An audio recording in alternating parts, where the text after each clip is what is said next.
Hello, fellow Who and Mr. Who reviews. And today we're going to talk to Flux War of the Sontarans. And after last week's episode, the Doctor, Yaz, and Dan wind up on a battlefield during the Crimean War, and they meet Mary Seacode. I don't know if the name right, but a doctoress who set up her own hotel to look after patients. But then Dan and Yaz get separated from the Doctor when they start glowing blue.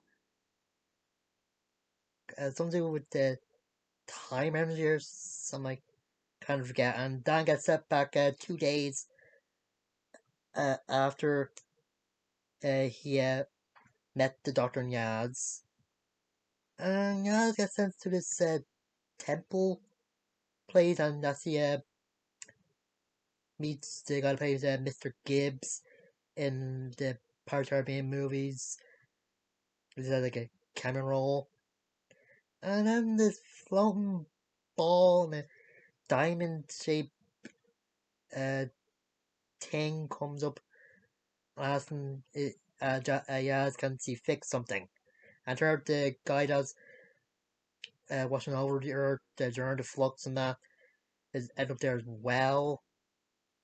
And I'll probably get to that at the end. Anyway, with the Doctor, she finds out that rather than fighting the Russians, the British are actually facing the Sontarans, and there's no Russia or China at all. Even though Mary and its general vaguely remember it, but hmm. And the Doctor tries to give the general her help, but he refuses since, well, the Doctor's a woman. Hmm. But it turns out that Mary actually has a Sontaran patient, and Doctor just tricks him into giving a message to his commander that he's willing to go through parley and give her information on give the commander information of the Doctor, and she and Mary actually followed the Sontaran back to their base. I am sure the wounded Sontaran that he played by Dan Starkey. That's one of my favourite Sontaran actors. He just gives a Sontaran personality of his own. You know, supposed to be a clone race. Anyway, the other Sontaran that he gives his commander information. Commander sends him to execution, so there's an insult for Sontaran to be captured and not embrace death. So, Doctor just come around to look through the Sontaran ship while Mary just keep an eye on everything, including the scenes Sontarans execute human prisoners who are spies or who they saw as spies. With Dan, as he runs to his parents who tell him that the Sontarans are trying to take over the world, they started with Liverpool, and Dan actually tries to sneak onto the ship in the Liverpool Bay or something, and his dad gives him a walk since he also used it to take out or to hit the Sontaran's public vent one time, or with his friends when he was drunk. Mm. And as he videotaped him to show the not videotape him, just recording so on his phone, so the Doctor. I think it's good. I use different lighting to show the difference in the ships. Like when the Doctor and Mary are on the ship, the lights are red, and when Dan's on the ship, the light is green. And yeah, I think Dan was kind of stupid for knocking out the Sontaran with the wisp by hitting his both end and just trying to boast about it or something. And we eventually, him and the Doctor actually communicate with a video call, and turned out this is kind of a time invasion thing, since Sontarans knew about the flux and they actually snuck in when the dog race put up the shield, and the dog man that captured Dan that's he helping out a bit. And I kind of think about the ship is kind of based, just run the ship they're on through the other ones, and they actually escape through well, let's say waste disposal system. And yeah, the doctor tries to talk Starnes to stand down, but the general had to come and ruin it and get a lot of his people dead. Oh yeah, and in the part when the doctor actually talks to the Starn commander, he mentions Lynx, who is the first Sontaran that was introduced in Doctor Who in the Time Warrior. Yeah, good. All men are dead. The general is alive and just seems like he's scared, battered, and not find out for help from the doctor. Doctor Gibbs is saying they're going to mess with the Sontarans' feeding machines, since they kind of eat their fuel through their probably vents. Yeah, Doctor's able to get them to retreat, even though the current say not like the word retreat isn't gonna pass his lips. So he just calls it a tactical withdrawal. And of course, things have to go bad, or the doctor had to think bad about the human race when the general decides to finish off sometimes with a big fire. Ugh.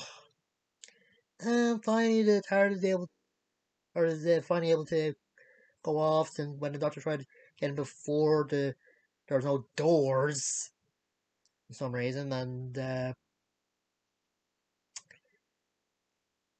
yeah, as he finds Dan after him and the dog boy take out the Starn ship, and that he invites Dan to come with her. And that's asks the dog boy to get his chest, leave ships around Earth to protect it while she's gone, and he's not finished with him. And Dan and the Doctor end up on the same place that Yaz is.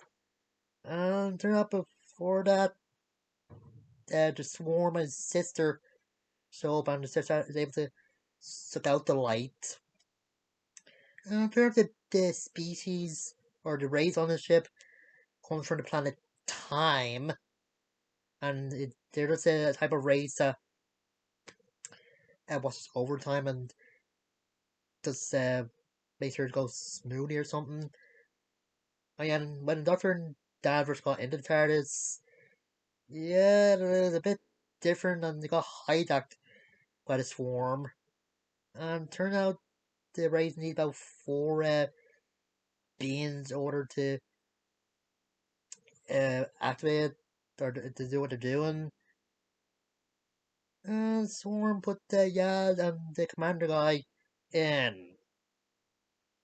Yeah, and the sister starts counting down, and apparently, I think that like the time vortex gotta go through their heads. And yeah, just the sister stop counting down, and there's this stop, and when Swarm was saying all in good time, when the Doctor asks what he wants. Yeah, I think it's a good episode, and I'm glad we went back to the classic Sontaran design. I didn't hate the one from the modern series, but yeah, I think black suits Sontarans better than the dark blues. But whatever, I do like the Sontarans in this, just so war hungry, and that, and I do find it funny when the commander Sontaran gives his reasons of why he chose the Crimean War. Like the first two reasons make sense, but the third, ugh. I think Swarm and Sister seem like a threat in this, especially what they did to Yads and the commander guy, and the dentist saying that time is running wild. So I wonder if they're responsible for the flux or something else. Maybe he wants the Doctor to go around time to find four other beings that can handle what the people from the planet Time are doing. So yeah, Doctor Dan was okay, and yeah, I think the general's a already dead general. He says once like he has the backing of the queen and country, but when he's actually in a war and after a fight, he's just a coward. He likes his tyrants since Doctor says that they took over when everybody else turned their back when the flux was happening. And yeah, I'm just wondering if the Tyrants have like psychics and that they're able to see the flux happening. Can they use those psychics to show how they would defeat the Rutans in their war? Or do the Rutans have their own psychics and the two they're predicting what they're going to do? I don't know. Anyway, I think this episode's a bit better than last week's, and I just love seeing Darren Starkey as a Sontaran. And until next time, see you guys later.